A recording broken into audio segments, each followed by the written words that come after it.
Controversial businessman week no Chivhayo Ovhura Hombe oti aiwa inendiri main actor hambofi ogwadzisa vanhu uyasofilisa vanhu kuti aiwa ndanga ndiri main actor muchidhiri chatakarova chezekitenda kana chingava chemagotsi kana zvechi zvese zvekuskonda mastate funds and the taxpayers money but iye ari kuti aiwa ndindega ndinosurviva sezvo ndiri nemain actor. Sanapinda mashoko auya achitaura achibuda nyongo panapa paZim Live. Notibva subscribe like otina on the bell icon.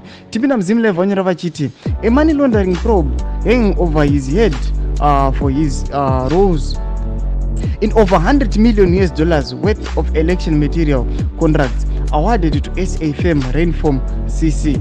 Week no Chivhayo today taunted critics by posting picture of himself at airport in Harare declaring main actor doesn't die. Domashoko anchagona week no Chivhayo anoposta our picture tukuona picture rake ari mudege atara vachiti our main actor haambofi kuti nyangwe nema-hundreds millions avakaskwanda pamatenders avaipiwa ari kuyataura chiti ndini main actor handizombofi. Chimbotudzai mafungiro enyu munoti kudii pamusoro pechitiko chakadai kuti aiwa munhu aiwa accused kana anobatiwa ane mhosva aiwa anowana magatsi chaiwo chaiwo ekutaura mashoko akadai so anotogwadzisa vagari vemunyika yeZimbabwe. Tudzai mafungiro enyu munoti kudii pamusoro pechitiko ichi nemashoko atagona week no Chivhayo achiti aiwa main actor handifi. Pinai comment section medu mutudze mafungiro enyu musangano subscribe kulike chinotina on the bell icon.